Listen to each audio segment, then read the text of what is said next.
Welcome everybody to this week's edition of Liberty First Foundation Weekly Roundtable. I'm Mike Marshall, co-founder of the Liberty First Foundation. Frank, the other co-founder of the Liberty First Foundation, will be here shortly.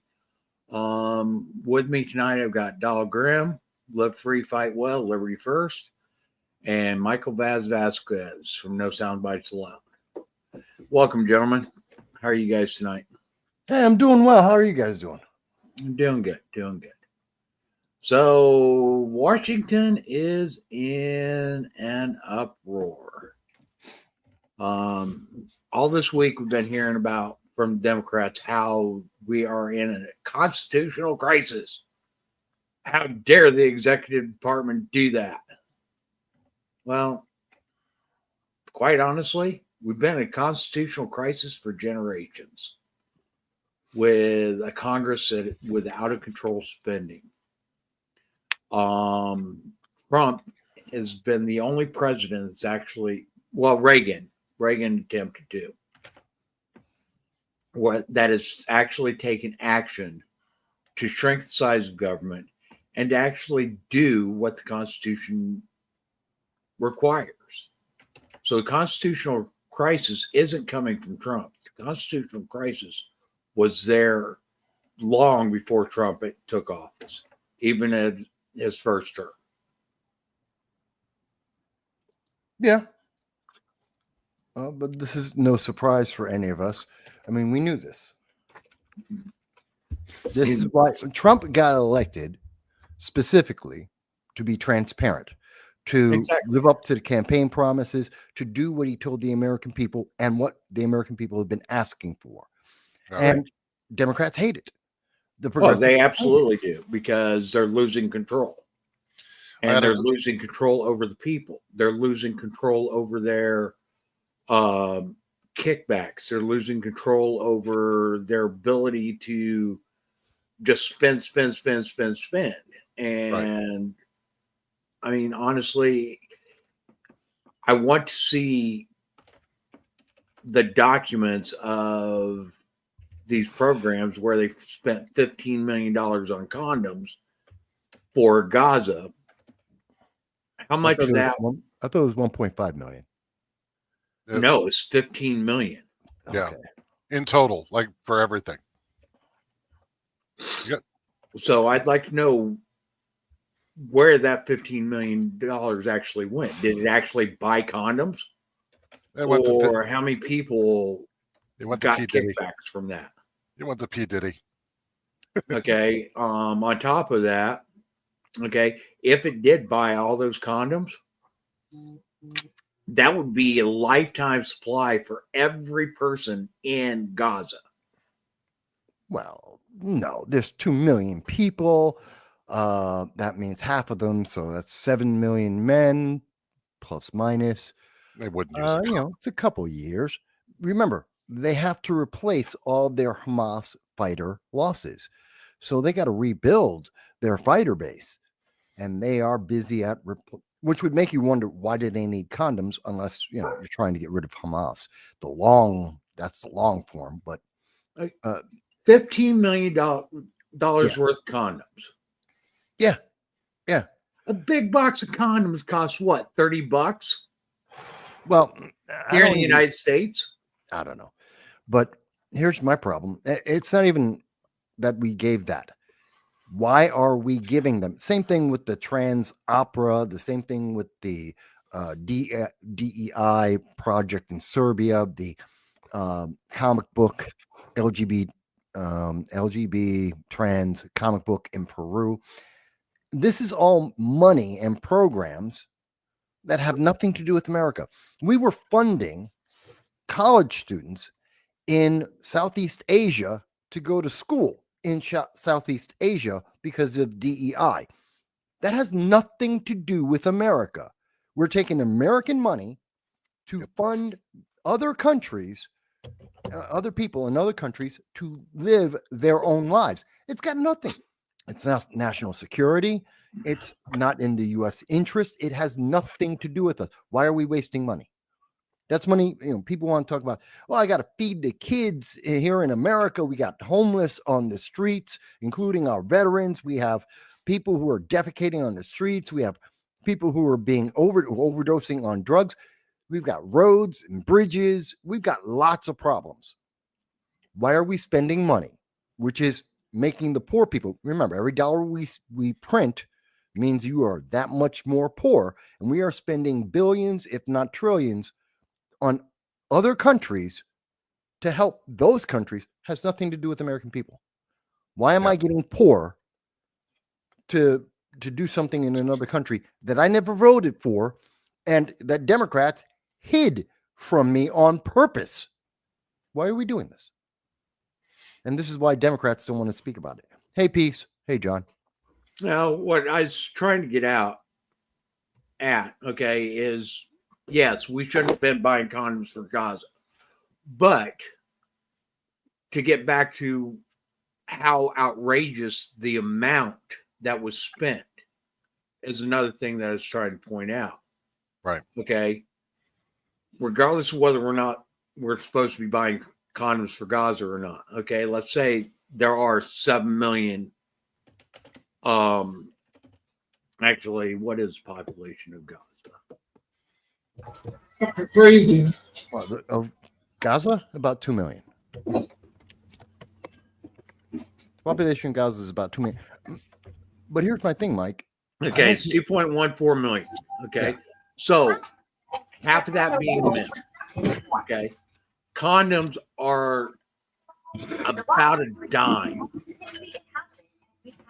Okay.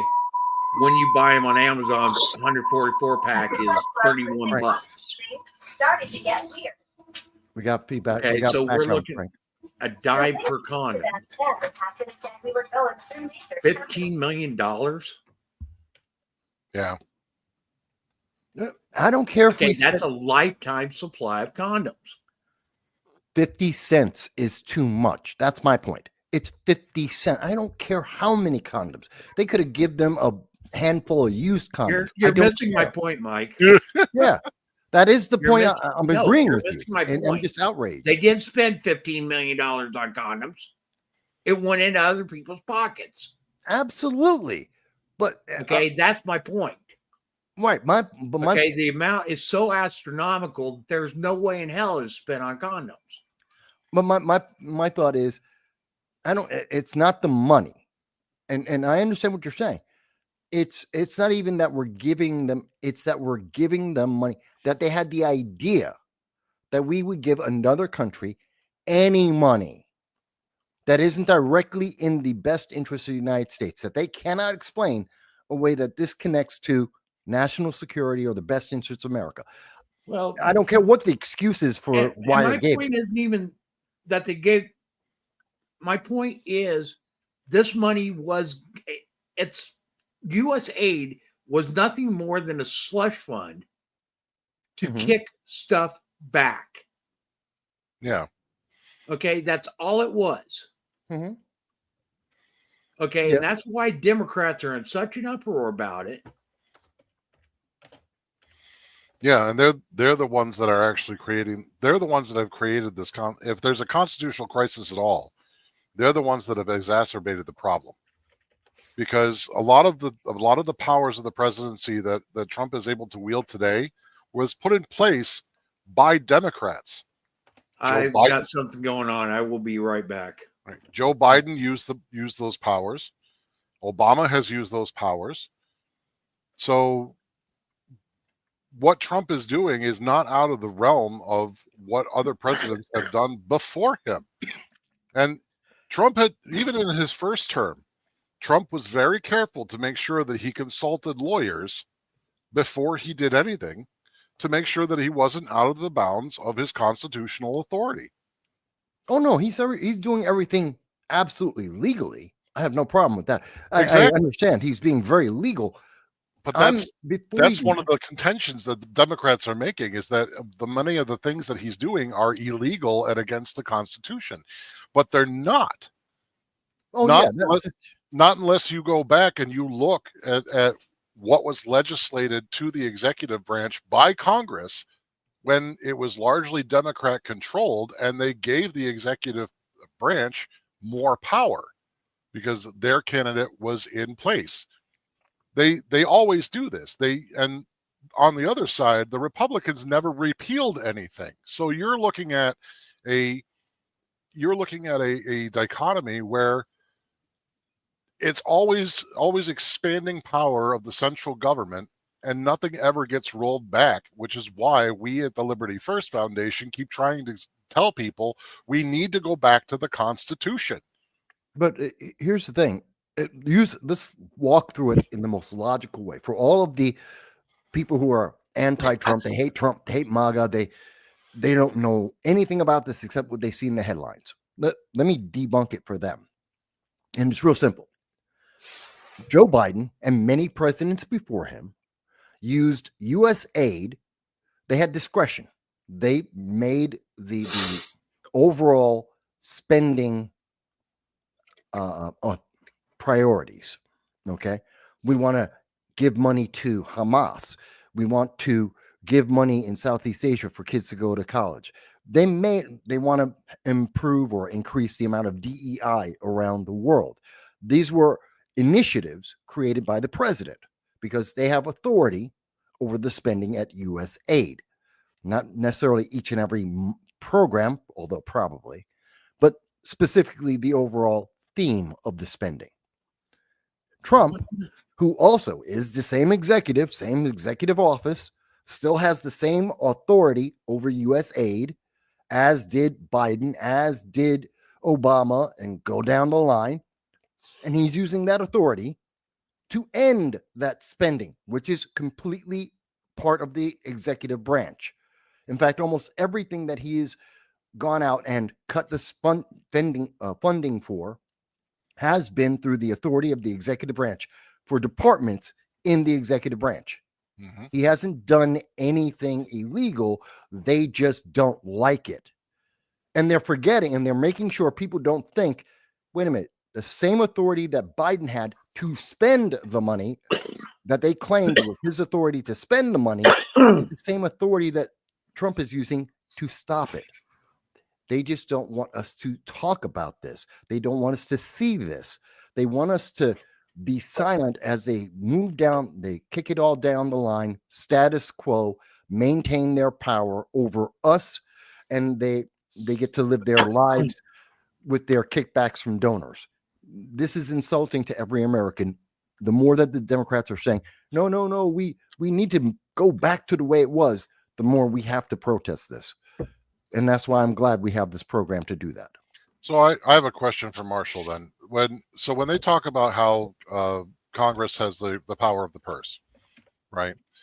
The executive branch, as I understand it, is authorized to prioritize that spending so long as the money has been appropriated. So if for some reason, say, the president wants to prioritize the spending in a particular way to focus on paying out the appropriated funds by Congress in a certain order, he can do that or not, as long as he doesn't go over the amount that was appropriated for the purpose by Congress. Is that correct?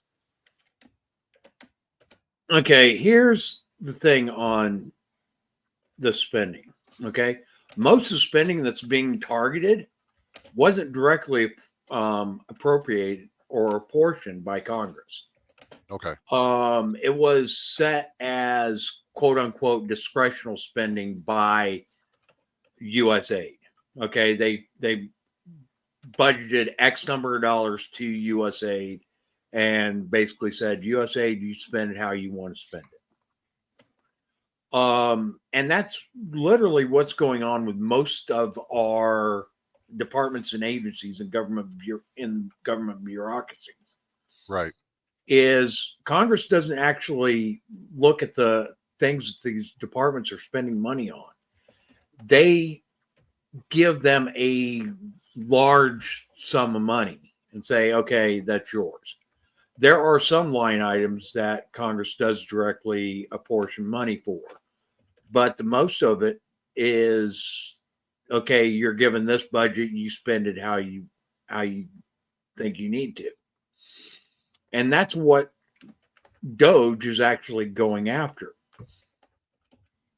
Right. I'm actually looking up some stuff because there's some rumors out there that DOGE isn't actually a new Yeah, DOGE is not a new department. It's right. actually converted from the United States. What is it? The United States. The US. department created under Obama is Yeah, something it's digital initiative. USDS. That's it. It's the United States Digital Service. It was created by Obama to take care of Obamacare when the Affordable Care Act was passed and their website crashed. So the original purpose of that department was to make sure that all digital formats for the United States were compliant and working. Streamline it, do whatever they had to do to make sure that the digital presence of the United States government was all standardized, was all working efficiently, and that everything worked, because they had that big problem where they hired Canadians to make the website for the Affordable Care Act, and it flopped. They overpaid. They didn't get what they paid for, and the website just didn't work. So that Obama created this USDS, and on the day of inauguration, one of the first executive orders that was signed by Trump was to rename the U.S. Digital Service to U.S. DOGE Service, to keep the acronym, the USDS. So Musk is an appointed government official as head of DOGE. He's actually the head of the department. So that's within his purview. It's not an appointment that is required to be confirmed by the Senate, as far as I understand it. And Obama set it up that way. So they really have nothing to stand on when they're taking these things to court, unless they find a sympathetic judge, which they have been doing because they've been judge shopping. There really isn't going to be any kind of ability for them to take that case any further, because any other judge is going to look at the appeal and be like, no, this is a legitimate government department under the executive branch. You guys have no case. Get out of here. Over and done. So no, he has the authority to do that. Musk has the authority to go in and make sure that all of the digital services that are being used by the United States government, including paying services like paid payout services, and the software at least, is able to be looked at and streamlined and made more efficient and working and in compliance with the purpose of the U.S. Digital Service. They have nothing to stand on. Well, they don't. They know they have nothing to stand on. And the reason why they're attacking Musk, the reason why they're attacking DOGE, why they're saying it's unconstitutional, is because they're trying to obfuscate the truth. They're trying to hide everything that they're doing. Same thing why they keep saying everything about U.S. aid. They keep saying, oh, well, kids are starving and you're killing children around the world. Think of the children. They're not talking about, yeah, but you're not denying that there's waste. You're not denying that there's corruption. You're not denying that we have found already over $70 billion worth of wasteful spending in the government in just 21 days, about over $1 billion a day. And they're not denying these things. They're trying to hide it. They want to change the conversation. And it's easier to attack Elon Musk because they can't attack Trump. Trump has his approval rating is about 53%. It's higher than at the election because the American people are happy with what he is doing, because he's doing what he promised and what they voted for him to do. Same thing with the Department of Education being shut down. This is what people wanted. We've said that on this program. I've said this on this program and my own several times throughout the last couple of years. We want it shut down. We want an audit of the Fed. I mean, libertarians they're just losing their minds in joy. This is overload for them, that there might be a audit of the Fed. There's going to be an audit of the Department of Defense. They're overjoyed. This is what people have been asking for decades. They can't attack Trump, so they attack Elon because Elon, like any human being, has flaws. And I love how they always, and I'll just finish with this. And I love how they're attacking, these billionaires. It's an oligarch. It's a oligarchy. Wait a minute. These are your billionaires. Up until the last couple of months, these have been Democrat supporters. These are Democrat billionaires that have been funding and been working on programs and laws and legislation with Democrats for decades.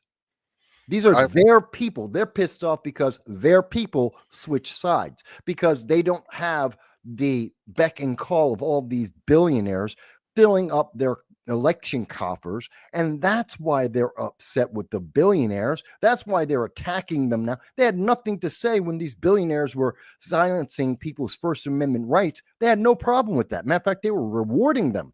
Now that they lost that support base, that donor base, now it's a problem because it's actually doing what people want and not kicking the can down the road. Okay. Digital Services Office was created by Obama under the Obama administration. It was never created by Congress. Okay. Right. It was never a legislative action. It was an executive order that created the Digital Services Office. Trump just reorganized that office. Okay. They still do digital services to the effect of creating a more efficient government, which was the original mission plan of the Digital Services Office. Right. Okay. But Trump's expanded that to also look at the efficiencies of those offices. And when they are spending money frivolously and so forth, and waste, fraud, and abuse, then they are, that's uncovered, it is brought to the president's attention, and then they look at, okay, why are we spending this money for these things? Right. And if that actual item was not a line item in the past congressional budget, then there is no authority for that money to actually be spent. Right. And that's where things are. That's where they're trying to make all this confusion and stuff. Mm-hmm. Okay. U.S. aid was created under Kennedy, and its entire purpose wasn't for aiding foreign entities. No. Its purpose was to be able to give us a cover to go into places and conduct U.S.-centric missions. Right. The United States Agency of International Development, which is what USAID stands for, has nothing to do with aid. Has everything to do with developing internationally American-centric resources that could be manipulated or utilized by groups like the CIA, and other foreign intelligence services as boots on the ground for intelligence gathering against the communists. That's what it was for. And then later on, they realized that because this USAID office had basically an unlimited money supply because it was being used to fight the communists, when they got into our own government, started siphoning off the money and sending it to whoever or whatever they felt like would get them more money. And that was the real thing on it. USAID was literally a big bucket of money that had no oversight. Right. Because it was meant for intelligence gathering, and that is a pretty dark place to be. Okay. They don't want you to track it. It was purposely set aside. It was purposely put in that manner so that there was basically no strings attached to the funds that were being utilized. Right. Okay. If the funds were misused, it couldn't be put back on Congress. It could only be put back on USAID. And that was intentional. Okay. Well, peace logic, the correct pronunciation depends on what you want to evoke with it. If you want to evoke emotion and say that you're helping people, then you would say it USAID. If you want to be a little more objective, you would say USAID, because you would be separating the letters to show that it isn't actually aid that's going out there. I would say that if you say USAID, you're being a little more truthful, but that's just my opinion. Well, you are being more truthful, okay? Because USAID was purposely named the way it was named to make it look like it was a humanitarian effort for foreign governments and foreign entities. Except has never been its purpose. Yeah. Okay, and we can go clear back to the Kennedy administration, when that was created, and see that that's never been its purpose. Now, the thing of it is, though, John, and he's saying that it won't exist soon. That's only if the Republicans that are not necessarily America first in terms of their orientation actually come together with the rest of the Republican Party and repeal it, because that USAID is a constitutionally created program. So you can get rid of the building. The executive branch can get rid of the building because they control and administer rent, right? So they can get rid of the building. They can suspend the employees because they're under the executive branch, but they can't actually get rid of the entire program without Congress repealing the creation of that program. Okay, here's historic note. Okay. The United States Agency for International Development, okay, wasn't even an agency that was created by Congress. Congress passed a law, the Foreign Assistance Act. Right. And that actually gave Kennedy the authority, or allowed him to establish USAID by executive order. Oh, okay. So USAID was not even an agency that was created by Congress. So it was tagged on as an executive order under the auspices of this legislation. Right. I see. So that means that the president has the complete authority to continue it or to get rid of it. Yeah, that's an important point. I don't think many people know that. I didn't. Well, the Democrats are trying to obfuscate it. Again, they're trying to change the conversation because they're trying to protect the spending. They're trying to protect the waste. And it's the same reason, again, this is why they're going after Elon. They can't take on the issue, that they can't deal with the transparency. So they're trying to deal with an emotional issue to try and make people react without thinking about what's underlying, what's attached.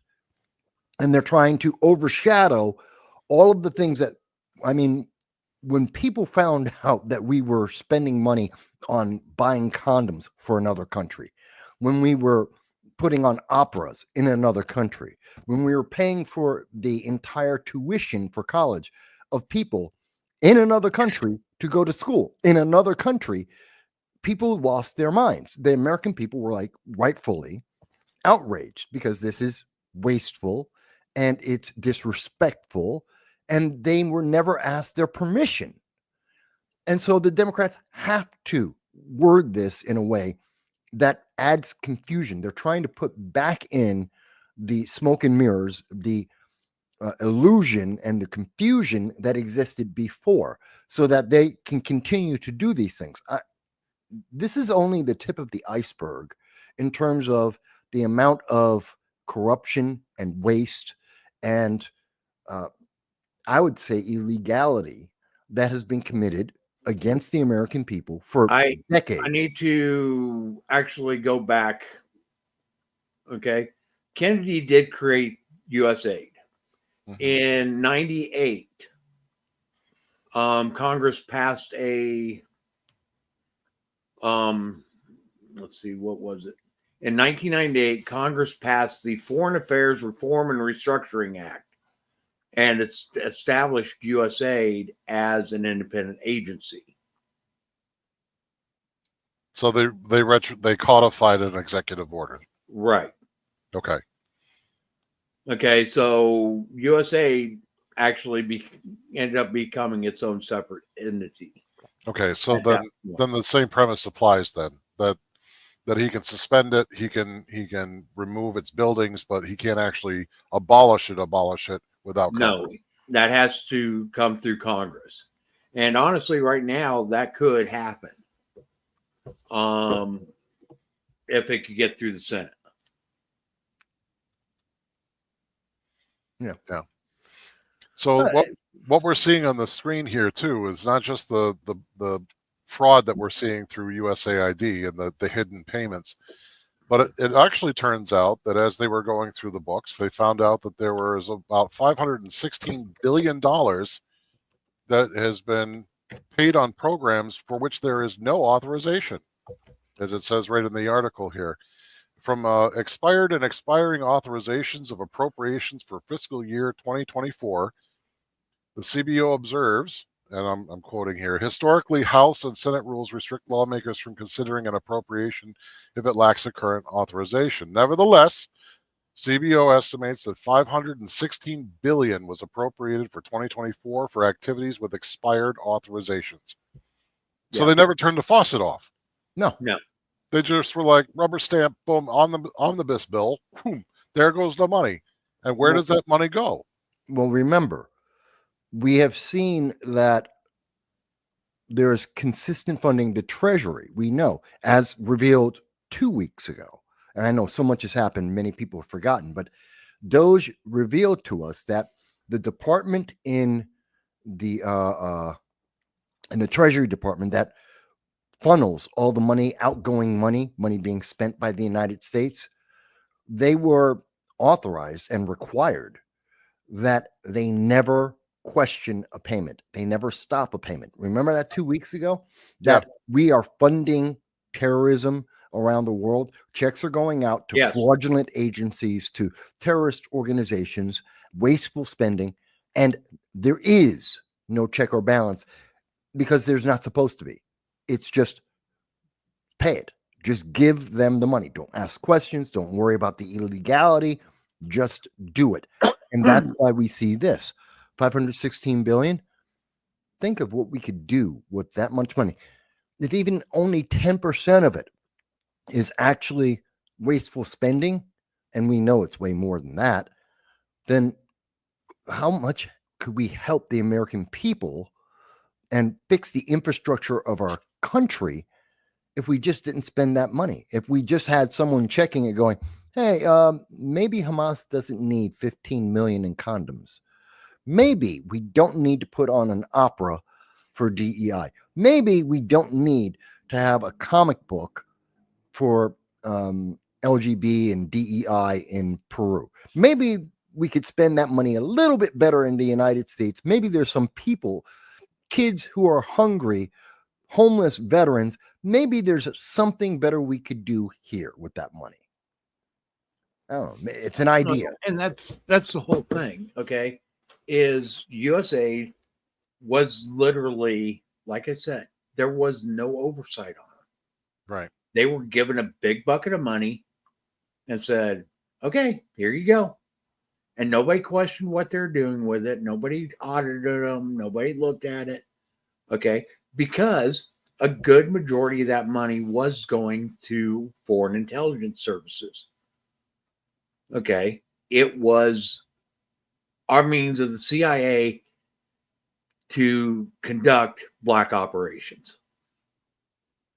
Yeah, everyone knows that. That's literally what it was. Okay. And that's literally since Cold War, that's what its purpose was. And even today, it still is. Okay. A lot of these DEI initiatives and where they are being implemented, was trying to turn governments.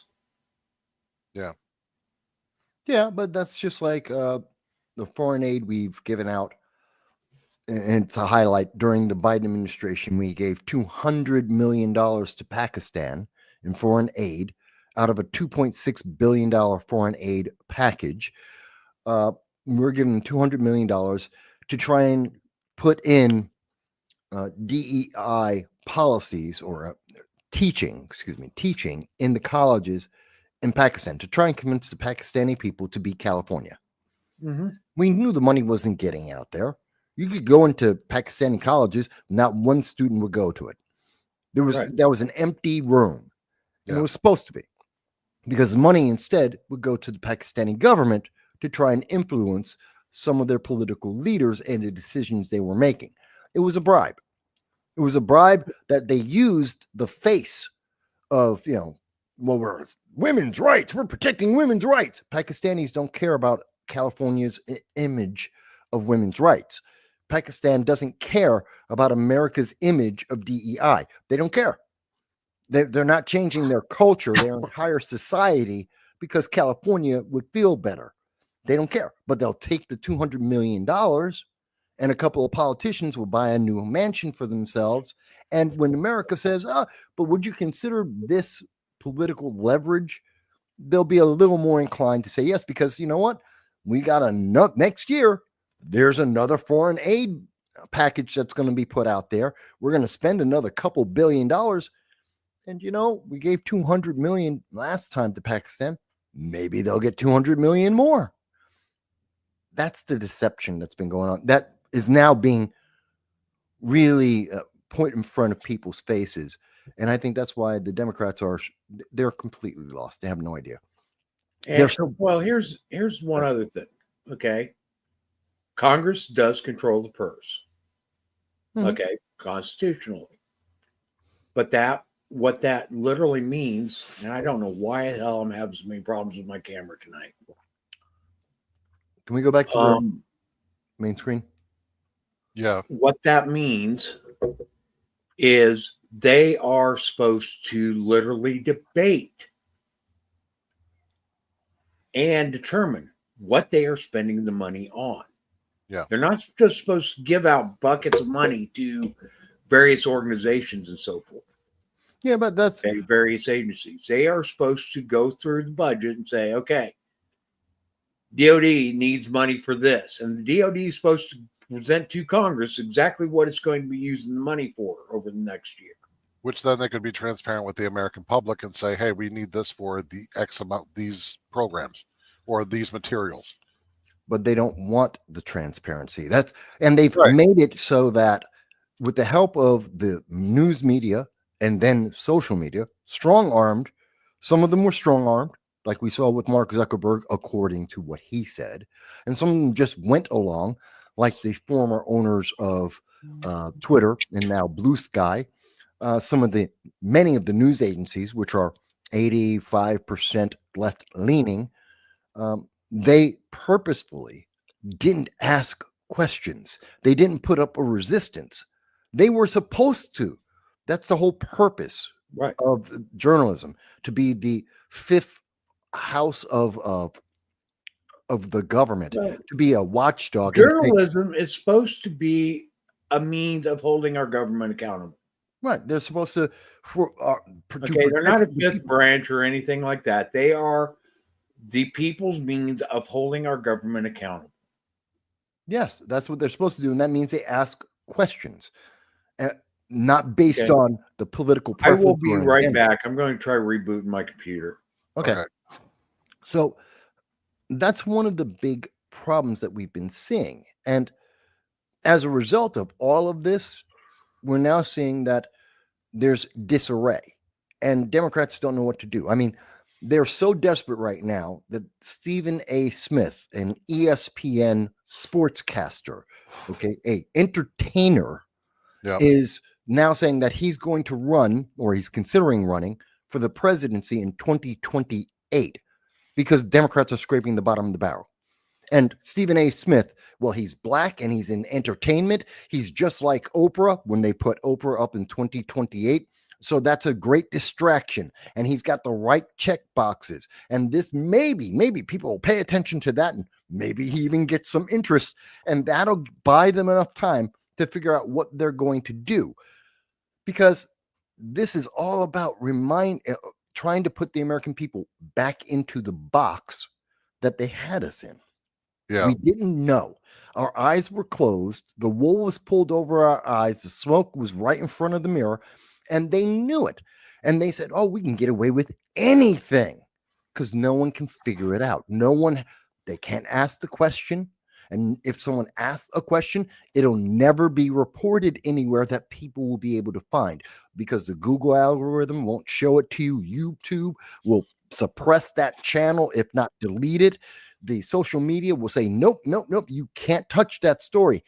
We saw that with the laptop as an example. And when we find out about certain medical discoveries in foreign Southeast Asian countries, so to speak, and we find out, oh, yeah, this was a scientific development. It wasn't a small mammal in a cave that suddenly caused a global crisis. Wording it very carefully for the algorithms here. I get it. This is the problems that we're seeing, and this is the situation we're seeing. And so Democrats are trying everything to obfuscate, and they're trying to say we're the victim. J.B. Pritzker in Illinois, the governor of Illinois, said, oh, I'm going to break the law because sanctuary cities are breaking the law. Yeah. They break federal law about immigration and open borders. That's a crime. And we see that Pam Bondi, first thing she did as Attorney General, she came in and said, okay, you're a sanctuary state, you're going to lose federal funding. You're a sanctuary city, you're going to lose federal funding. By the way, there's also, if you're interfering with the federal government, enforcing laws that already exist, so you can't, and Democrats are like, oh, it's so unfair, you can't deport all these illegal aliens. It's the law. You just didn't enforce it because it was to their benefit.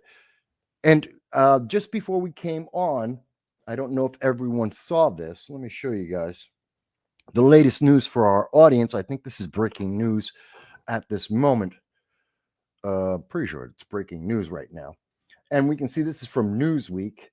Came out, where is it? Well, here's the title. Pam Bondi announces charges against New York over immigration. This was today at 6:40 p.m. A lot of people haven't noticed this. A lot of people are not aware of this.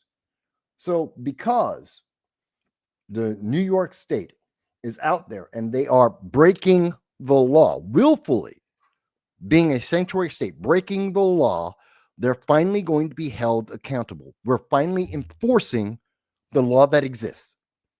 And Democrats are losing their mind. Oh my God, it's so illegal. You can't do that. It's the law. And a good friend of mine, as the channel, everyone in the channel knows, a friend of mine is Larry Sharp. He's a libertarian. Yeah. And he made a great point. You know what? Here's the thing. If you want to have a city that breaks the law and has open borders, illegal immigration, if you want to have a state that breaks the law and has open borders and invites illegal aliens in, fantastic.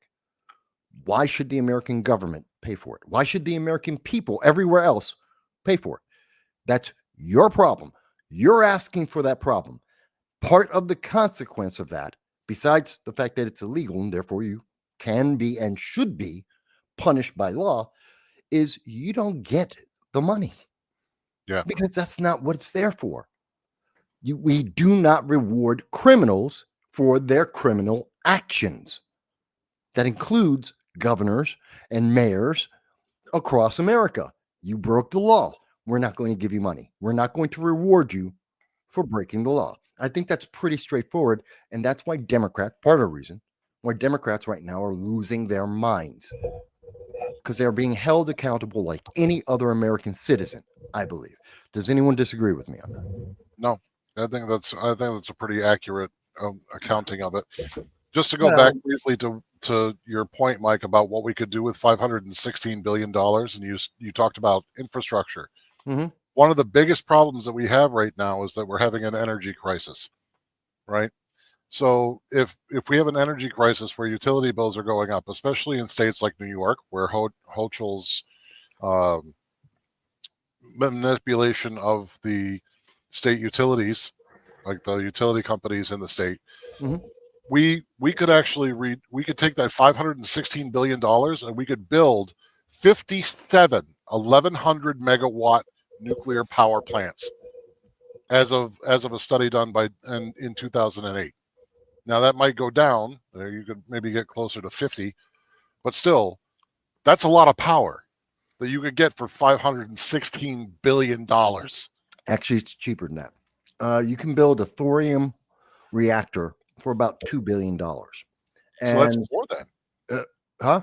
That's more plants then, which Well- would be make power much more affordable. Well, to give you an idea of how well we could use, how much money we are losing here, because if you believe in green energy, nuclear is green energy, essentially.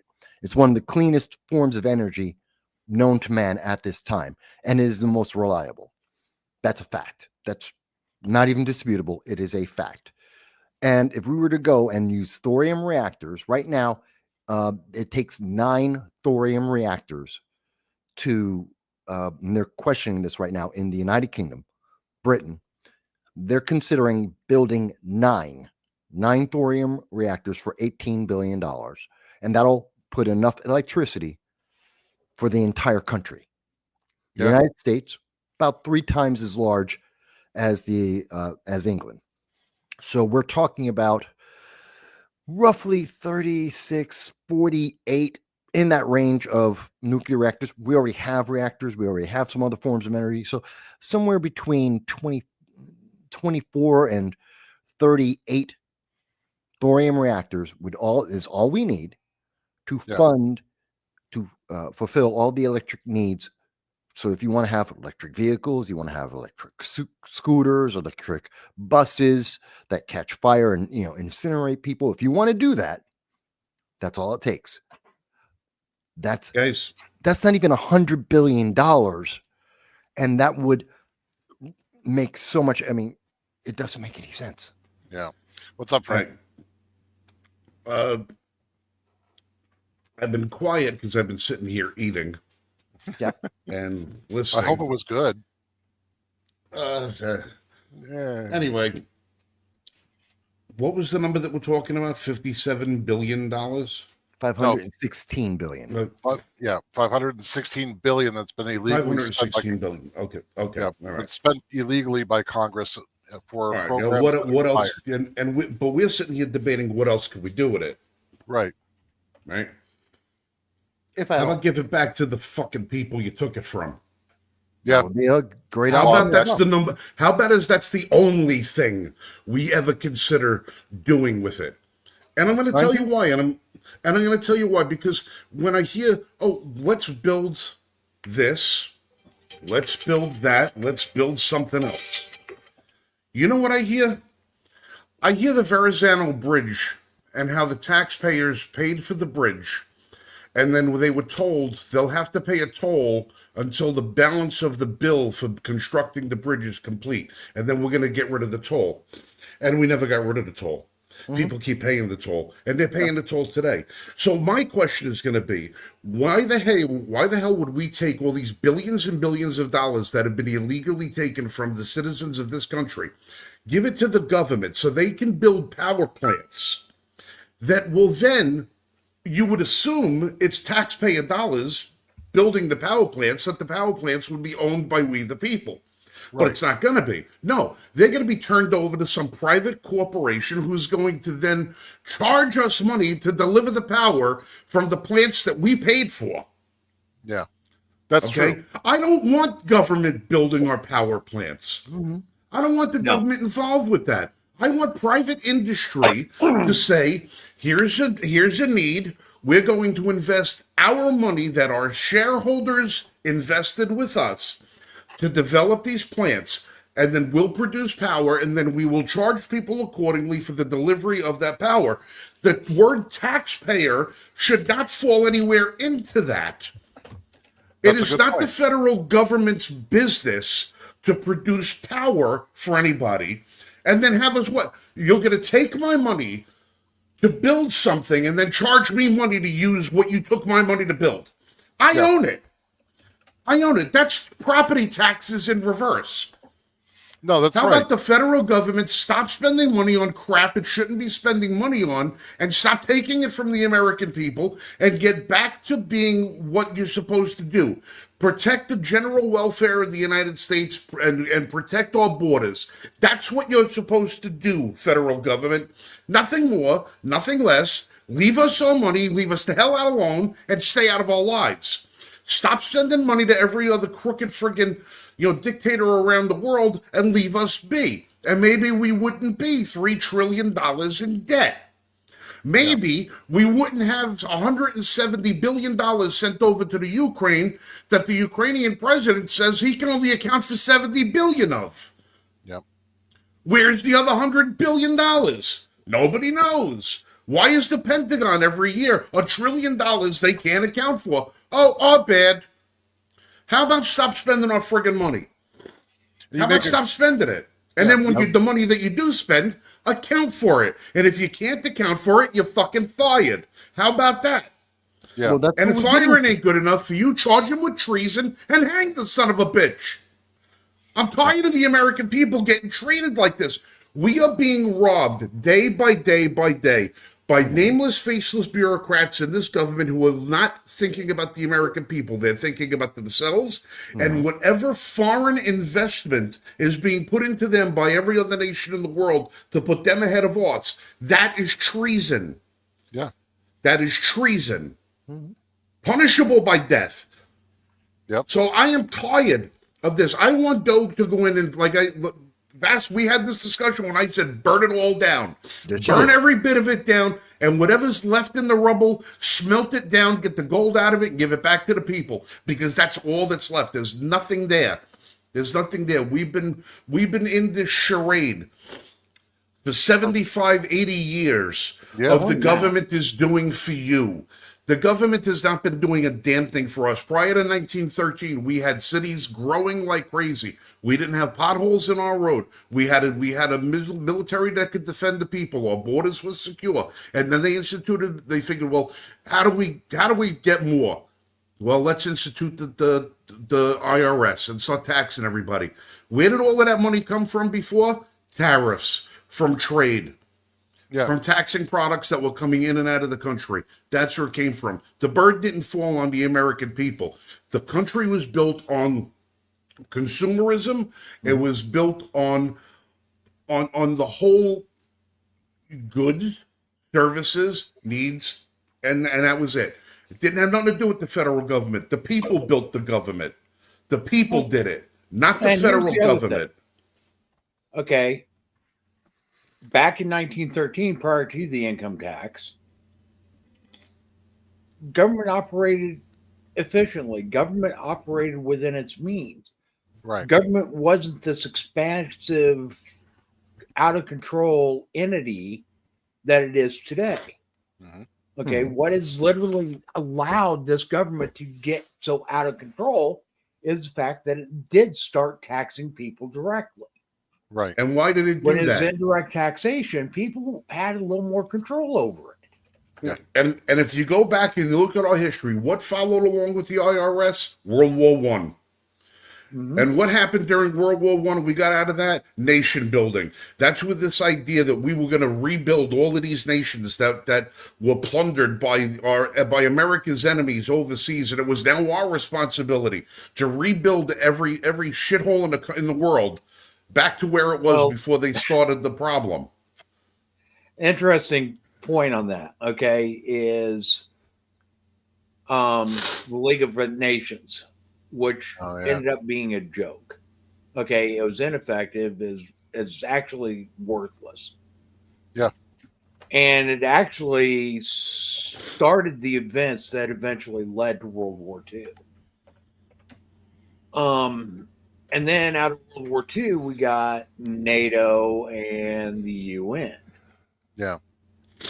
Okay. I But blame Wilson. Wilson prior was responsible to for World War One and even World War II, the United States was an isolationist nation. It left other countries alone as long as those countries left us alone. We would trade with other countries, had no problems trading with other countries, but we didn't involve ourselves in geopolitical issues. power balancing. Right. We just didn't do that. That was for European nations to do, like with Bismarck during the unification of Germany. Well, we didn't even want, we didn't, we left countries alone. Do what you want to do. We don't care. Yeah. Okay. If they wanted to do that and expand there, fine. Do yourself. Now, we did go through an imperialistic type of era, okay, colonization and so forth. But that wasn't long lasting. No, that was like Roosevelt, right? Roosevelt with the Great White Navy, and that was Spanish American conflict. Spanish American War and that era, okay, Yeah. even some 1812-ish era. Yeah. Okay, because that was actually one of the catalysts for the 1812 War of 1812 was we wanted to take Canada. No, yeah, that was We the wanted all of North America as the United States. That and the British touched our ships and the Barbary pirates. That's what we call manifest destiny. yeah. But- Which is no bad still, idea. But even still, I mean, well, look at the way that things are now. I said maybe 12 shows ago, all of these countries around the world, we keep trying to persuade them to be like America. They want us to do this. We spend all of this money on all of these countries trying to institute the American way of life into these countries. And they turn around, they burn our flags, they spit in our face, they kill our people, they attack our resources, they destroy our interests all over the world. We keep paying money to these countries to like us, but then they turn around and they still want money for foreign aid. And I can listen, enough. Enough is enough. Listen, let's leave these people alone. If you want the blessings of the American way of life, be like America. Adopt our way of life. Adopt a free market capitalism society that's based on individuality and a constitution. Adopt our constitution. Live like America, and you know what? You will have the blessings of America without us having to pay you. What? The best gift that we can give the world is an example of how we structure our country, and Right. that's to be free. That's the best gift that we can give America, Let me money. pose a question to the panel here. Okay. I'm sure all of you have had mentors and people that have taught you throughout time and so forth. Have those people that ever taught you paid you? No, if anything, we've been given the tools to fend for ourselves. Okay. And lots of times, in order to learn from certain avenues and so forth, didn't you have to pay them? Yeah. Depends, yeah. I mean, it not necessarily monetarily either. I mean, we're talking like Internship, apprenticeship. Or even if it's your own family, like there are tons of lessons that I So you I got either from my had family. people that were teaching you, but didn't pay you because they're teaching you. No. Or you had people that were teaching you that you provided some type of compensation back to them, whether it be monetary or some other form. Yeah. Okay. Internship. Why in the hell are we paying people to teach our values? Well, wait a minute. Before we go further with that, because there's only one thing the only one dispute I have about what you were saying, Frank. It's minor, but it's not minor. And you mentioned it as well, Mike. We're not trying to give them our values. We're exporting California values. Now, it's a little thing, but it's not that little, because it's not the example of American exceptionalism that has led America to be the greatest nation in the world, with That's one of true. the strongest militaries, the best economy, the highest quality of life. You put it all together, we have the package everyone else is chasing after. We're not exporting that. We've been No. exporting California, one of the biggest failures, economic failures in the world, one of the leading loss leaders in America and the world, one of the worst social environments. And you can say that because of drugs or because of people defecating on the streets, homelessness. You look at the social issue, violence, cities that are falling apart, infrastructure. You look at almost any aspect, it's a failure. And we've been exporting that failure around the world, which emphasizes, which makes it even worse, because it's even further than what you were saying, Frank. They're not seeing the American example. They're seeing the California example and saying, oh, hell no, I don't want that. Not that we should pay for it anyway. But if we're going to, why are we putting our worst foot forward that gives us more antagonism with the rest of the world than trying to give them the example and saying, you know what, we're generous, we'll help you in a disaster. And by the way, if you just become more like America, more individual rights, more freedom to the people, or more open economy, you know what? You'll be able to deal with the disasters yourself. But we're generous because we can, because we do these things. Instead of doing that, which I think would go much further. No, we're forcing money on to me for nothing. Even prior to World War II, World War I, when we became nation builders, the United States, again, was isolationist. We didn't send aid every time somebody had some type of catastrophe happen to them. Right. Okay. That's what their government was supposed to do. Yes. Okay. We were supposed to take care of our own. Yeah. Okay. Not every other country in the world. That's not what our country was founded upon. Okay. In fact, that's what one of the reasons why we left England. Yeah. Now, there are examples of private individuals that would go to certain places in the world and bring along knowledge, wealth, resources to aid in times of trouble. But that was left up to the individual to transport that all there, get it there themselves. Our government had nothing to do with it, and nor were they expected to do anything with it. It was always on the backs of private individuals that had a vested interest in going there and doing these things. Yeah, but And America does that now. America does that now. Individuals did so because they looked at the risk reward and what they might gain from that. Right. Yeah, Okay. More often than not, they weren't going over there just out of the good nature of their hearts. No. Okay. No, they there saw might an have been some opportunity. that did, but more often than not, they were going there for business purposes. Well, right now, the generosity of the American people is virtually unequaled in the world, as individual people, unequaled in the world. And individual donations by Americans to the rest of the world, whether it's for building water filters in Haiti or helping to feed people in Africa and East Asia, everywhere, we're in the American individual, the private citizen, gives away more money collectively than about a third of all of the countries in the world, their GDP. Literally, we're that generous, which is going back to Frank's point of the example of how great America is that our people can be that generous. And if anything, we should be saying, look at that example. No, we're not going to give you more money.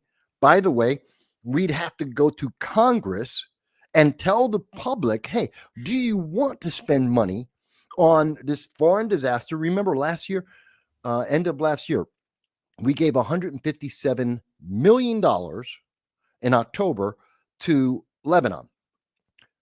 And I don't know why we gave them the money. But I Yeah. do know at the very same time we gave them, literally the same week that we gave Lebanon $157 million for no bloody good reason, we barely spent $100 million on North, South Carolina, and Georgia combined as they were dealing with the back-to-back hurricanes of Helene and Milton. And to this day, there are Americans living in tents. I'm sure Frank can attest to that. Meanwhile, we're still giving money away. There's no reason for this. And that's what the transparency is showing right now, which is why we're trying to shut it down, why I see Trump trying to shut it down. DOGE is trying to shut it down. Legally, that's what's supposed to happen. And Democrats are fighting to maintain this spending, this overreach of their power for no reason.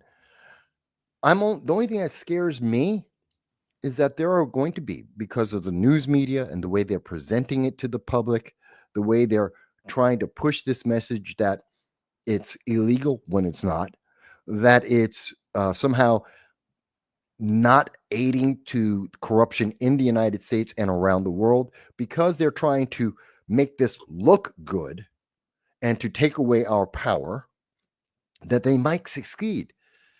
This is all targeting the midterm elections of 2026. Yeah. That's what this is all about.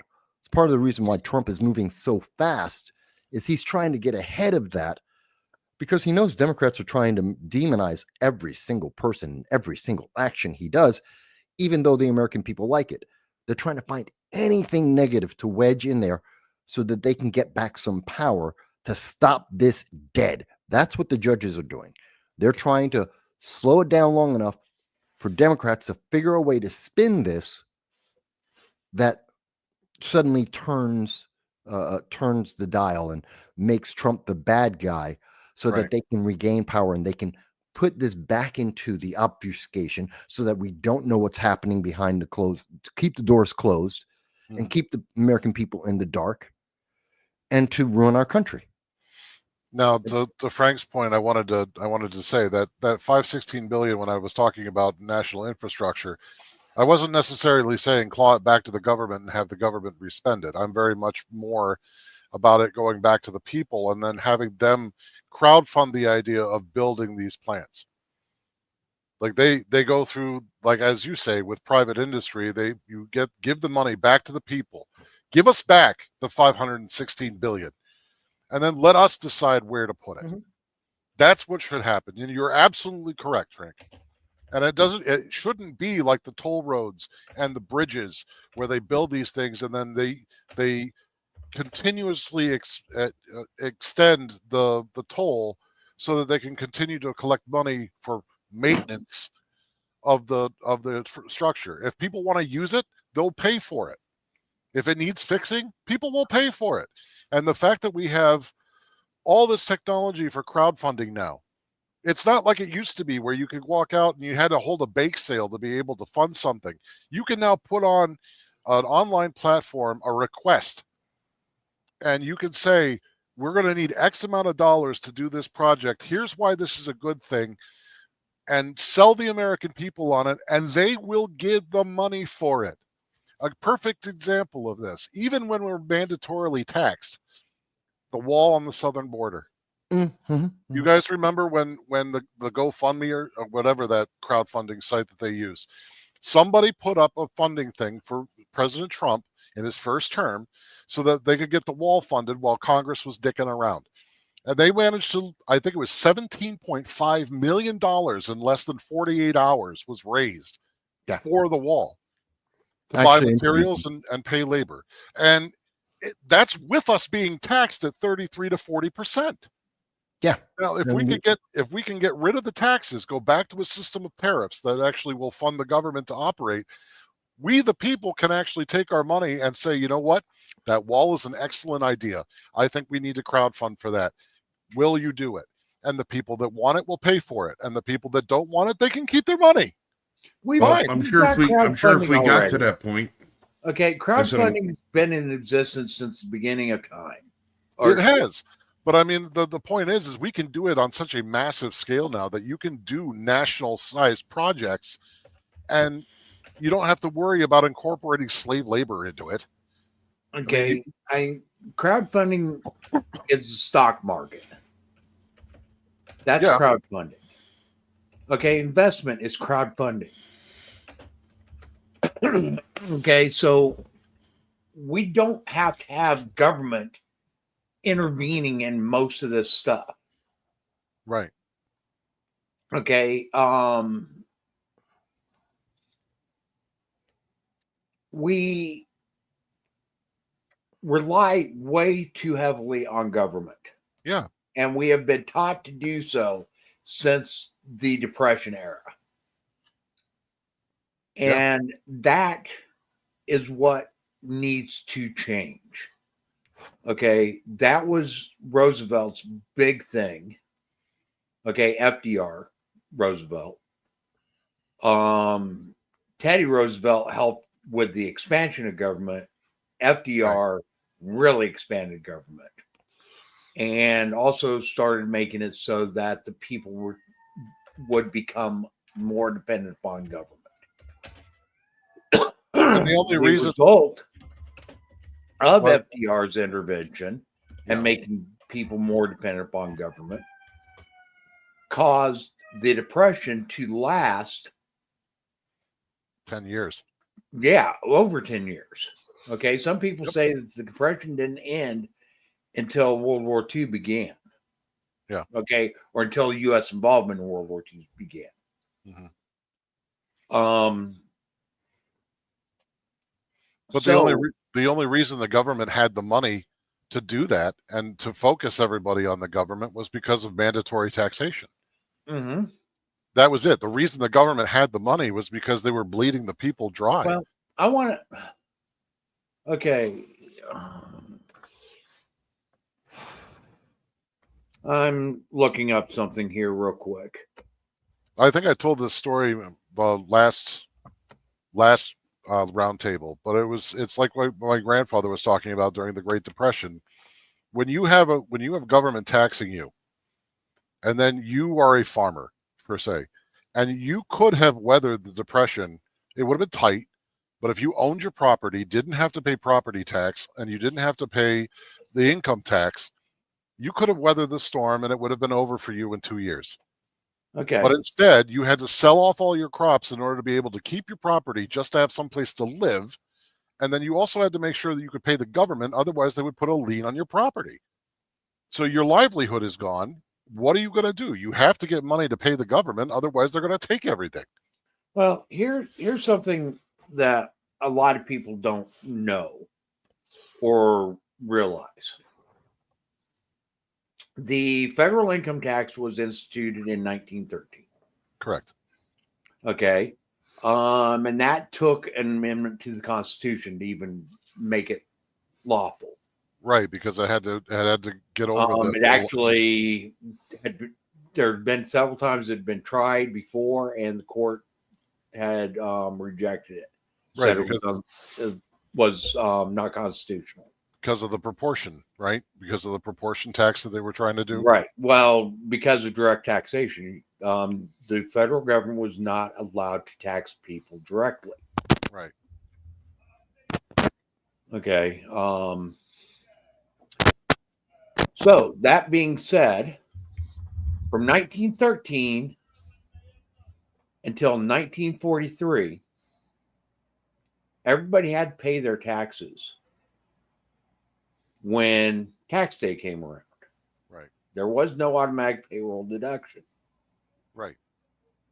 So people were able to see whenever they paid their taxes just how much they're giving the federal government. Okay, because they'd have to write out this big check every year, every April 15th. 1943 rolls around, and then the federal government gets this bright idea.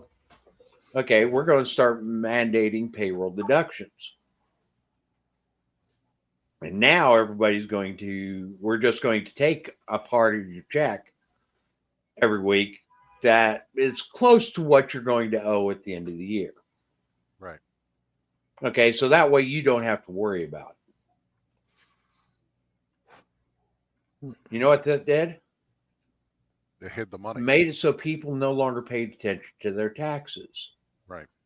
Made it very easy for the federal government to be able to increase your taxes without you really realizing it. Because most people, with the way the system is structured and so forth, the payroll deduction, you overpay your taxes and get a refund. And everybody thinks that's free money that they're getting back. No, it's not. It's money that you overpaid. Yeah. Yeah. Okay. Or- you don't get or- interest on it. You don't get anything for giving the government this extra money. Or it's money that was given to the government by other people, and then it's redistributed to people that don't have, Right. that didn't pay taxes. Through earned income credits and all that other bullshit. Right. Okay. And there's even an idea floated at one point in time where there's going to be, for certain impoverished people, a negative income tax. How does that work? Essentially, if you made below a certain amount, Yeah. the government would pay you. Okay. For what? Just being poor? Yeah. It's kind of like a UBI, Ugh. or I think a part of Essentially, that's what it was. Yeah. If you fell below a certain threshold, and then depending upon how far below that threshold you were, on how much you would get paid. Huh. Okay. So the people that just fell just under it would get a small amount. The people that were really under it would get paid larger amounts. I don't like that. Okay. And I've been in, So- I would have so been in it's that a situation a what couple they times. classify as a negative income tax. Yeah. Yeah, no. Okay, so basically, anybody that was below middle income would fall under that negative income tax, and anybody above that middle income threshold would be paying income tax to pay the negative income tax. That's like you'd be giving 40%. That's basically 40% of the nation that doesn't wind up paying taxes because they fall under a certain Right. threshold anyway. So you're having what? The top 2% paying for the 60. Well, it was a wealth redistribution. Yuck. Okay, and they knew that people wouldn't go for it. Yeah. That's why it never actually caught on. But there was that idea of a negative income tax. Okay, I'm glad and that that's failed. why, again, the federal government was not intended to tax the people directly. Right. That was one of the things that our founders fought to instill in our Constitution, except we just had to say, oh, look at the wealth inequality. Okay, Yeah. look at the wealth gap. And that's what led towards the income tax. I know we're talking about the income taxes, and obviously this is going to come up more in April. Right. I want to take a moment because I know there's a couple of questions that came from the audience. I want to address that. But before we do that, I wanted to ask you guys about your opinion when it comes to the Gaza Riviera, because that's another big thing, kind of like on Elon. But there's a lot of talk about this. Now, we know that President Trump has spoken with Netanyahu and the King of Jordan, that he's laid out a loose proposal that says the United States would go in, rebuild Gaza, turn it into the Gaza Riviera, and this would revitalize that area. Now, it's been demonized by some. It's been viewed with mixed reviews. Let's say that. I think it's a good idea with one caveat. I think it's good because it's a long-term solution to terrorism. Right. We give the Palestinians, we give them food, we give them infrastructure, hospitals, electricity, we give them the potential to build up businesses. And of course, since we're building it and we're making it, Israel will leave it alone. It gives an option besides join Hamas, go die for Hamas. That's it. And they live in squalor, which is why Hamas wants them to live in squalor. Iran wants them to live in squalor. And Egypt, Jordan, the whole Middle East don't care about the Palestinians. So they don't care what they do. They don't want them. They don't want to take them temporarily or at any kind of way. They'll just let them live in squalor because they don't care. My one caveat would be, well, maybe two. One, that they don't become a commonwealth. We don't have anything to do with them. We'll build it. We will charge them rent. Part of that rent would be the second part. We get a port in the Mediterranean, so we have a strategic benefit there. And they will pay us a rent out of whatever income comes in or out of Gaza. We're not giving them aid. They're going to pay us rent. And we get to have a port, which I'm sure Israel will give us. On those conditions, I'm all for it. It's good for our economy. It's good for defeating terrorism long term. And it doesn't require us to be in a war. What do you guys think? Constitutionally, it's a no deal. Yeah. Well, doesn't mean that I'm not saying that Congress votes it down. I'm assuming that if we haven't even gotten to the question, put it before Congress. They may or may not vote for it. I'm talking about just the concept of it. Constitutionally, it's a no-go. Why? Because there is no authority in the Constitution that allows for it. No. We're not talking. Trump can make it more formal and present it to Congress, and Congress could vote for it. That's not my issue right now. The concept of the idea of going into Gaza, rebuilding it, and we would receive a port and income from it. Do you agree or disagree with that idea? I disagree with it. So you don't even want to Constitutionally, it's present it not to allowed. Congress. Do you want that idea presented to Congress? No, because it's unconstitutional. Why? Why? Because there's no authority in the Constitution for it. But which part? Constitutionally justified. I don't understand. So There is no justification in the Constitution to allow for it. So if Okay. Congress votes for it and says, yeah, we like this idea with those stipulations, you're saying, nope, still can't be done. If Congress, Right. Because Congress doesn't have that authority. So what would make it constitutional if they were to try and reach out to Gaza? Would they have to become a territory? No. It's not allowed. Constitutionally, it's not allowed. But what in the Constitution prevents them from doing The such federal government's not a business. Okay. So then it would be what, private It's individuals? not then? our job to make countries. we're not No. making a country. We're not. It wouldn't be a country. It would just be an area. It's a territory of Israel. Yeah. It is right now. Okay. It still would be. It's Israel's problem. It's not ours. It's not, now, I'm not saying it's a problem. It's just building up the U.S. economy. Where in the Constitution does it say the federal government has authority over the economy? Doesn't say that, but it also doesn't say it can't. Yeah, it does. By not saying it.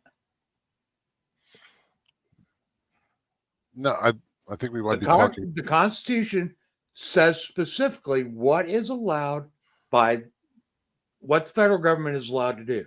Right. And if it doesn't say that the federal government's allowed to do it, then the federal government's not. But it's allowed to do foreign trade, right? It's allowed to regulate foreign commerce. It's not allowed to do it. Okay. So what then would make it? So then what it would be then is if there was a one of the regulations to regulate foreign trade, Gaza would rebuild itself using private individuals, and then we If say, private individuals went over there and did that, great, more power to them. But right. you're not going to get them to do it. There's a reason why they haven't done that already. So you're saying if it was strictly a government initiative, that it's unconstitutional. Right. Okay.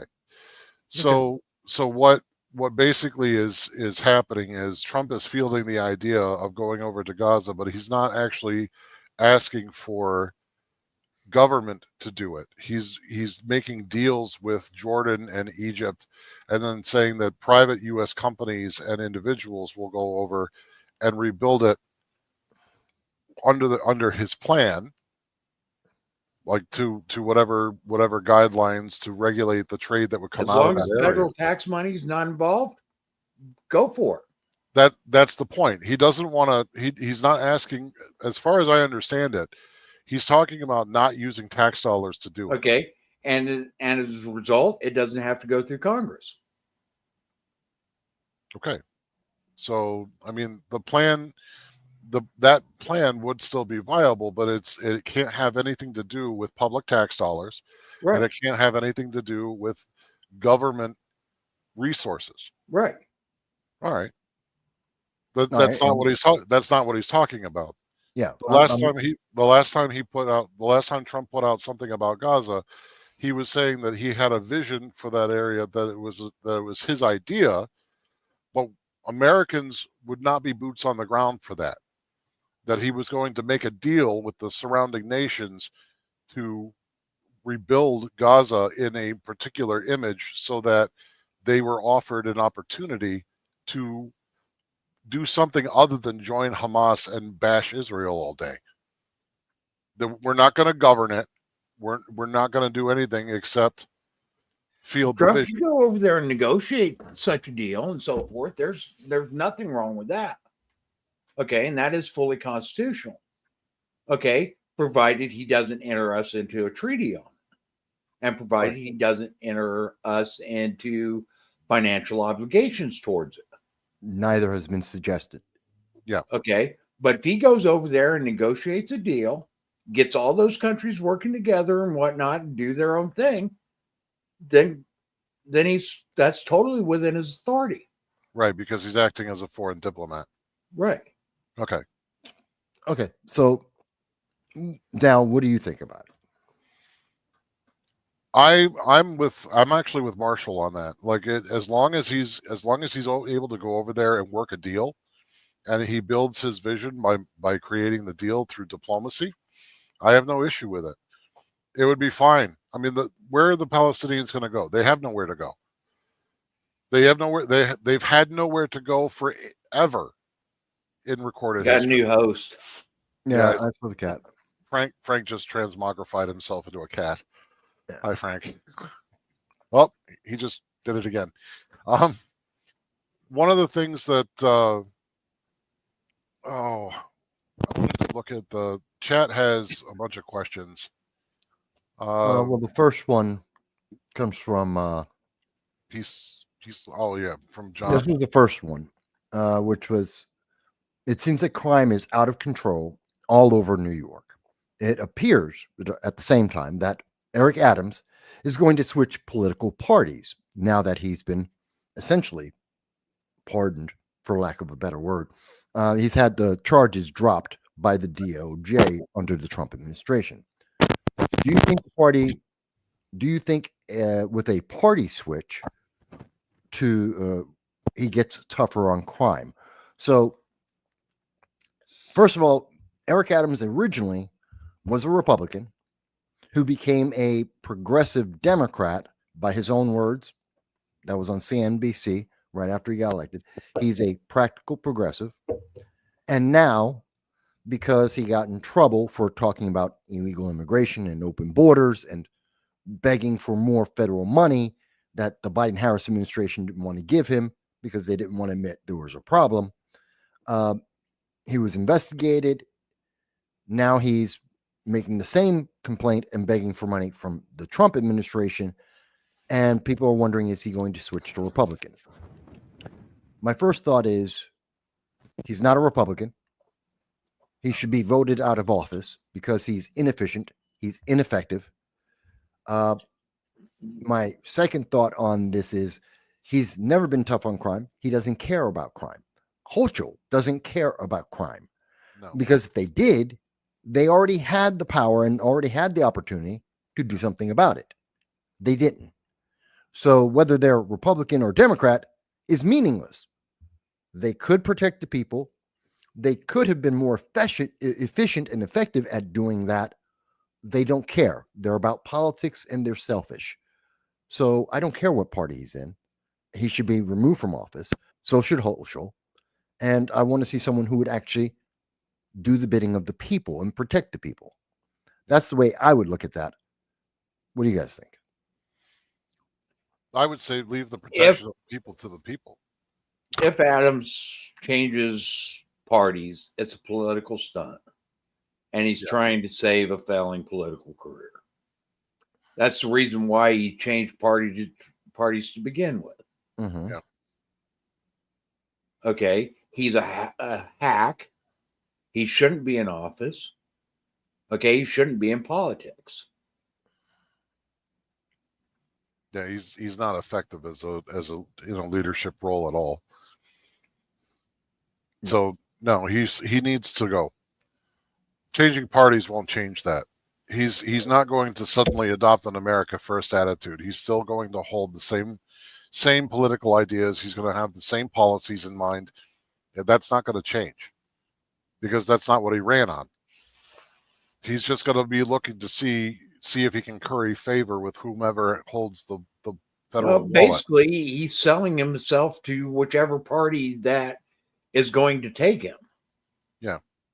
To try to further his political career. He's prostituting himself. Yeah, I absolutely believe you're right there. He's politically prostituting himself. He did that in the first place to get power, and he's doing it again to maintain power. At least that's his agenda, it seems. But like I said, they haven't done anything worthwhile, and they could have. And instead, they're posturing, and I'd rather see them both gone no matter what. I don't care what party they're in. Yeah. Because that doesn't define anything. How about this question? We got this question from the chat as well. And by the way, everyone in the chat is always welcome to give us questions at any time. Peace Logic had asked a general question. This is a tough one, folks. Why is the world so deceptive? We have so many tragedies, but what are the root causes? Resource limitation, water, food, shelter, education. Mostly, we all want the same thing. 9 times out of 10, it's government. Yep. Well, I would say it's not that the world is deceptive, because people around the world, I've traveled around the world. I know you guys have traveled a little bit too. You've been around the world, different countries. The people aren't deceptive. Governments and the news are deceptive because they have agendas. Mostly, they're either political agendas or they're business agendas. They want money and they want power. And the average person just wants to live their life with the highest quality they can. That's been my experience. Yep. So it's not that the world is deceptive. We have deceptive governments. We have deceptive news media, which is now turning into yet another branch of the government. And that's why we need the transparency that we're getting a glimpse of now. Yeah. And I think that's a good thing. That's the good returning to a better path of having more transparency and more accountability. And I think that is part of one of the root causes of problems, that we didn't know how much we were being deceived, how much people have been selfishly trying to amass power and wealth. And now we're getting to see that. And that means we have the opportunity to fix it. That's the way I see it. And I think if we fix that, all the other problems get resolved along the way. That's what I think. But what do you guys think about that? So the other root causes that you can point to is there's essentially two systems of thought when it comes to how the world operates. You have one that is individually focused on freedom. That's the great American experiment. And then the other side of that is the older system, which is basically divide and conquer. So most of the world for much of history has been basically the individual holds no power. Power only comes to those that seek it. And the people that seek power are the ones that are the most ambitious, the ones that elevate themselves above the rabble and are able to command others in pursuance of that power and be able to centralize that all into a single individual. And when you have a number of individuals all doing the same thing, where they're trying to coalesce all this power and resources to themselves, you wind up expanding that from an individual to a tribe, and then from a tribe to a civilization. And that system that we've tried to employ for thousands of years always ended in destruction of those people and of that civilization. The difference with the American experiment is instead of having everyone seek power, you sought freedom. And through freedom and working with other individuals that were seeking the same freedom and liberty, you were able to share resources freely and take what was common, invest yourself in what you could use, and then the surplus was traded to other people. What gets in the way of that is government, because government's there to regulate. That's what governments do. They always regulate. The more regulatory your government, the worse off the people get, which is why when the founders created the Constitution, they said that the government was supposed to be subject to the Constitution, not the other way around. The Constitution is the progenitor of limited government so that the people can actually practice freely their own liberty and self-determination. So those two competing thoughts have clashed over a number of years. And one of the things that we've seen, and Frank was right to point this out, is that one of the greatest things that we could do as an export is put forward the face of a working government of liberty and show them how successful we can be. And if they want that, they're more than welcome to adopt it. But people don't think like that outside of the United States. They might want a little bit of it, but they're still in this idea that I have to seek power and hold it over others and conquer, and that will make my life better. I've seen it when I've traveled. Like, you get these ambitious people that, for example, South Africa is an excellent example. The people of South Africa are great people. Their country is gorgeous. But there's a certain sect of the people that still have this mentality that I am out there to conquer, and then I will help my tribe, and that's as far as it goes. That's their ambition, is power, to hoard resources, and have the power to divvy those out as they see fit. And that's the conqueror mentality, and it never plays out well. And it's happening here right now. That's what authoritarianism is. Authoritarianism in this country has risen to a point where the conquerors are screaming that there's a constitutional crisis because they're no longer in a position to exert power. They don't want to be the conquered. They want to be the conquerors. And America's not about wanting to be a conqueror. We just want to live free. All of us, everyone. You come to this country, one of the things that you do is when you come to this country, you adopt the idea that as an individual, you are freely able to exercise self-determination and pursue happiness and exercise your liberty and protect your life. Okay, I want to interrupt.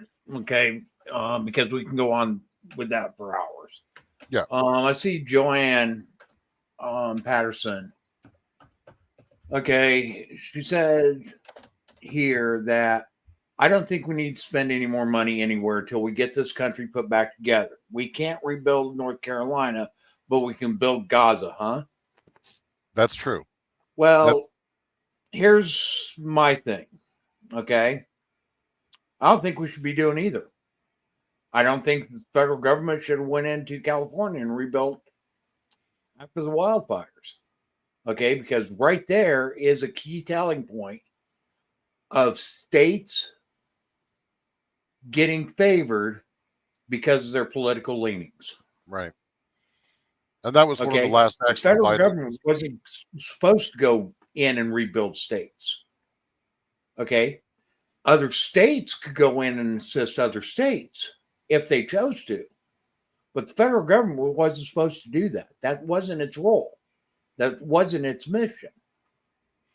No, in fact, what we're actually seeing and what should have been encouraged is what we saw in North Carolina, South Carolina, and Georgia when private individuals and groups made up true NGOs, true groups that were made up of private individuals that went into these areas that were hit hardest and were bringing things like food, shelter, water, and then were stopped by the government. That's Okay. what we should have The seen. federal government shouldn't have any authority to go in to a place that's been hit by any type of natural disaster. Okay, because number one, when the federal government does so, now it holds power over that state. Yeah. Okay, and that's not what was intended. That's not the role of federal government. No. So, in part, to be able to, for states to take care of themselves, and I think that's one of the things that's being proposed right now by the Trump administration is rolling back, if not removing FEMA as it exists now. That should happen, yeah. Which I can understand, which is getting closer to what you're saying, Mike, which we're seeing in a lot of aspects of what we're hearing from the Trump administration, to diminish the role of the federal government and bring back the power to the states, to give them the authority, the capability, the accountability of taking care of their own issues. I think this was when Trump ended all of the federal funding for less than 24 hours. Right. That was, 2 weeks ago? Yeah. Right. And we saw instantly there was, and we were talking about it on this program, and I think it was the same night that we were doing this 2 weeks ago. And we saw Leticia James in California and Illinois and all the major Democrat states, 11 of them, came out and said, oh my God, our state will cease to function if we don't have federal funding. Yeah. And I think part of what Trump was trying to highlight, and again, transparency, your states are so ineffective, so inefficient, they can't exist at this point without the federal government. We have to change that, because that's not the best thing for your state or the people in that state. And so if we can strip the federal government, reduce FEMA, and take away the funding that was going to FEMA and give it back to the American people, give it back to the states so the states can do that, get rid of the Department of Education. I've said that many times here before. Strip that away and give the money back to the states so that they can deal with education on a state-by-state basis, which is what I grew up with. It's not something that we've done it almost entirely. The history of America, states handled their own educations, and they were more effective. The Department of Education didn't come into existence until 1980. It was voted into law in 1979. I know, and that's my example. Is we had in the 1980s when I was in school, when you were in school, Mike. What did we have? We had music, we had shop class, we had home ec, and we had all the classes. Matter of fact, we had more classes and more subject matter than kids have today because now they have rote memorization. They have less today than what we had when I was in school. Schools tailored their educational system based upon the needs of their communities. Yeah. Right. Now, Okay. In my school, we had FFA was a course that you could go through. You had auto mechanics, you had welding, you had shop class, you had agricultural centric coursework. right. And we can and we should have more of that. Yeah. It's not I think a lot of people, I think part of what Joanne's pointing out is something that a lot of people are thinking, but no one's really saying. We're not in an either or scenario. It's not either the government does this or it doesn't happen. It's the government is doing this and they shouldn't. And we've been better off when the government didn't do that. So let's move towards that. And that's what we're seeing the fight is. When the FEMA question about whether or not there should be a FEMA, there really shouldn't. We don't need it. Leave it in the states, and each state can deal with it. That means all that money, you don't have to move money around and, there's not enough to handle North Carolina, South Carolina, and Georgia, but there's all the money available to take care of California. That's partisanship. And that's what happens, as you mentioned, Mike. You're right. That's when we see the partisanship, the politicization of this. You know what? Get rid of FEMA. The states will deal with it on their own. And we are we are the most generous people on the face of the earth. I have no doubt. We had a farm aid. Remember that? A lot of people don't remember that. When we were trying to take care of the American people, came together to take care of everyone. We had Katrina aid. We had a lot of Americans gathering together and helping people who were in an emergency. We are the world. Yeah, we are the world. Yet another one. We can do this. So I agree. Let's get rid of FEMA. Let's get rid of the Department of Education. There are several areas we can get rid of in the government that have these experiments have failed. We have the examples of the failure. Schools are teaching our kids worse. Our kids are lower on the international rankings in terms of reading and writing and math than we were before we had a Department of Federal Education. Get rid of it. It failed. The public were easier, more capable of properly dealing with disasters without the federal government than with it. So let's get rid of it. We're giving electric chainsaws to cities in North Carolina that had no power. Let's get rid of FEMA. They don't know what they're doing. Couldn't deliver water to Louisiana with everyone in the football stadium for 3 days. They failed. Get rid of them. Let the states deal with it. I agree with that. And on a separate note, can we deal with other international things at the same time? We're a big country. We can do a lot. But I think if you take away the distractions of for the federal government trying to run all these different things, if you take away that distraction, we could probably do some of the international things better. Yeah. We could think it through.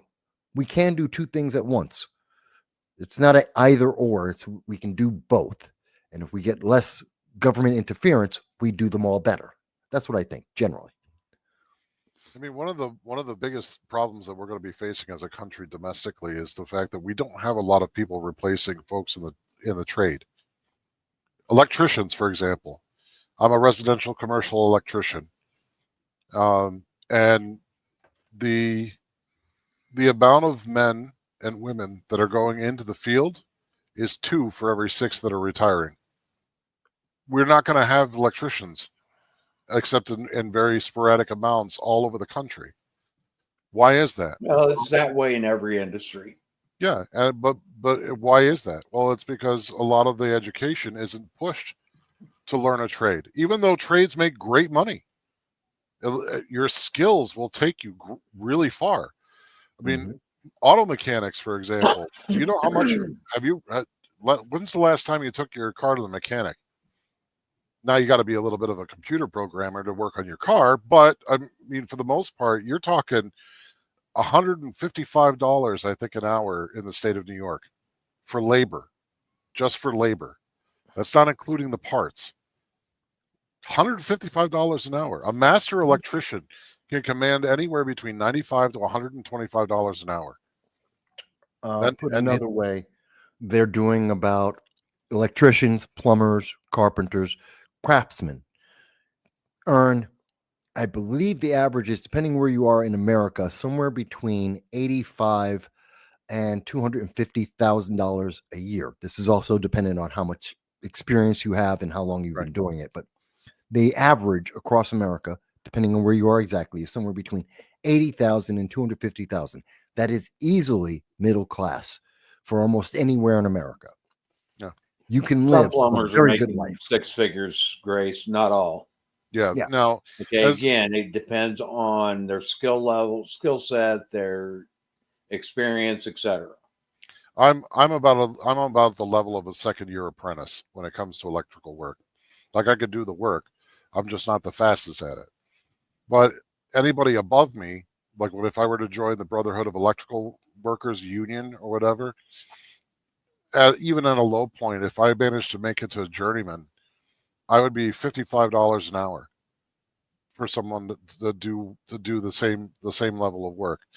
Now, I don't pursue that as a career right now. I'm actually in manufacturing now, but I have the skill set, and I always make sure to refresh it so that if anything happens to my manufacturing job, I always have something that I can fall back on. And I've made sure to teach my kids. So now they have a usable skill. So if they get into trouble, they can do the same thing. My billing rate for my job is $250 an hour. Yeah. Yeah, but you're a pretty specialized field, aren't you? I work on communication systems. Yeah. Okay. It's $250 an hour. Mhm. Okay. I am a master electronics tech, certified master electronics tech. I have an FCC license. I have multiple computer certifications, etc. Okay. I do not have a college degree. Yeah. No, that I think has been one of the big failing points because a lot of people were pushed to go to college because that's where the government was spending money in, and it increased the tuition by 300%, and people realized they could make a profit off of it. It used to be that just about every occupation was taught through apprenticeships. Yeah. Okay, and that included medical. Okay, doctors, even law was taught through apprenticeships. It wasn't taught in some Ivy Tower school. Okay, people went in and you basically go in and say, I want to learn this. And the people would, the employer that the person that you're going to apprentice under would talk to you, see if you even had the necessary mentality or not intelligence to be able to learn it. And then they would decide whether or not to make you an apprentice. And that's how a lot of industries started. That's how they worked through. Okay. We've gotten away from that apprenticeship model. Yeah. Yeah. I think it's important. I've been, honestly, on this channel, people don't realize we've been saying this for years. Yeah. Years that people can go back on our roundtables and individually on our channels, and you can see that we've been saying this for years. Yeah. That there needs to be more of an impetus.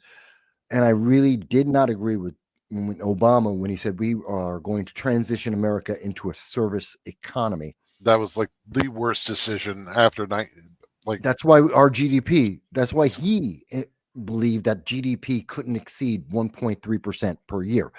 Remember, he said to Trump, "Where's your magic wand? You can't do more than 1.3%. And if you're only looking at service, you're right. But if you're allowing the American people to be self-sufficient, sure as hell we can, and we did. And we saw the difference between an Obama and Biden, which was based on that service government first ideology versus a more people centric, more government being subservient and people being more individually free. Yeah. We saw the difference of those economies. I think we're going to see it again. And By actually, the way, if you go into a true free market, well, we could see that, but people would. If you go to a true free market, people will go where the jobs are needed. Right. Okay. Where there is demand. Mhm. Any industries that were no longer in demand, were no longer effective, would eventually die out. Same thing goes for regulatory governments. Okay. But when you have government intervention trying to shore up failing industries, then you have problems that we see today. And that's when we start seeing stagnation. Yeah. And we quit growing as a country and as a people. Okay. Government intervention tends to stifle growth, Right. not increase growth. Just look at New York. well, New York State is an excellent example. All three of us live in New York State, so I'm sure that we all have similar experiences. But this state is one of the worst states rated nationally to try and start a business in because of all the regulation. Okay, Joanne brings up something. We need rehab and mental support for our veterans. Yes, absolutely. But it needs to be done privately. Yes. Government is ineffective. That would be the most effective way, is to have it private. Yep. Because Okay, government needs to get out of that. Okay, government did not take care of the people that fought in the Revolutionary War. No. Well, Okay. I'd go the other way. Government did not take care of the people that fought in the War of 1812. Yeah, but I'd make a different argument about it. Look at what the government's done to people who were just in wars for us and various conflicts, whether it's Afghanistan, Iraq, any of the recent conflicts we've had. Look at what government has done to them. And they have failed them. So, yes, in the past, government wasn't involved and we dealt with our people better. But a lot of people will look at that, a lot of younger people, and go, well, that's the past. Well, look at what's happening right now, and look at how we are failing our veterans right now. We don't have to fail. That doesn't have to happen. And I guarantee if you had less taxes and people just said, it's on us, let's take care of our own, I think most Americans would. Now we have the excuse, oh, well, government will take care of it. No, get rid of that excuse, because government has failed. Abject, absolute failure. Get the government out and people will do a much, much better job, I think. Does that make sense, Mike? Because I know what your point is, but I think that maybe reaches younger people a little better. Does that make sense to you? Peace Logic he asked one last question. Okay, had a typo, lady instead of last. What's giving you the most hope for a better future? I'm going to let Michael start that off. Okay, and then I'll give your answer, and then I'll give mine. Okay. The most hope for a better future? Yep. I'm a realist, like massively a realist. I don't look at things from half glass full or empty. It's just half a glass. So what I'm looking at, we are transitioning. We are opening up transparency to a level we've never seen before. And we are seeing some people who are stepping forward, not just in Republican and Democrats, but also in the third parties, the Libertarians, even the Green Party. We're seeing people step up and saying, I want to pay attention and I want to hold these politicians accountable. And if I'm hopeful about anything, is that this is momentum that is growing, even in the face of a lot of establishment trying to put everything back into the box, back behind closed doors to tell people to just shut up and obey. Yeah. And we're seeing more and more people saying no. That gives the opportunity for everything to improve. That is an experiment we started this nation with, and that led to success, and therefore can get even more success going forward.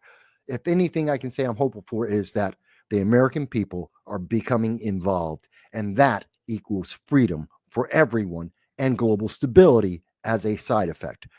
That's what I'm hopeful of, and I want to see that continue. I want to see that continue to move forward. I would say the biggest my biggest hope for a better future is actually in my children. So I'm noticing that a lot of the kids that my kids interact with do pay attention, and the culture is starting to come alive for them, where they understand that what has been, especially with a father like myself, authoritarian. And they see it for what it is. They're not willing to take any more of the crap that they saw us go through, and they want to know how to do better. And with that willingness to learn and desire to learn, I think we have a pretty solid future ahead of us, as long as we continue to foster this culture of what it means to be free, what it means to be responsible to maintain that freedom, and promote the culture of not just civic responsibility, but also to know the difference about when people are jerking you around and when they're being genuine. And I think that's what I see in a lot of the kids, is they want to be genuine. They don't want to hide anymore behind fads or trends. Those will always exist. There will be people that will want to follow, but I think you're going to see a lot more leaders from the upcoming generation. They're not happy to just sit back and watch things deteriorate. They want to be active in doing something better. So that to me is my hope.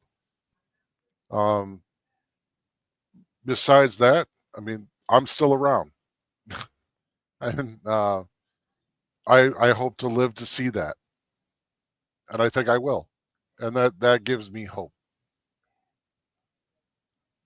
Marshall? Okay. So one thing that gives me hope, even though it tends to be classified as divisive, No. is the fact that there is a huge call for accountability. Yeah. Oftentimes it's to the opposite party of what you belong to, but there is that call. And we are starting to see that some of that, though, even within your own party, of calling for them to be accountable. Okay. Not just accountable to their party, but accountable to the people. Yeah. And I'm hoping that we start seeing that become less partisan and more across the board, where we are demanding that all of our elected people are held accountable, and that we do start seeing calls for acting within the authority of the Constitution and not trying to subvert it by any means necessary. Yes. That's what gives me hope.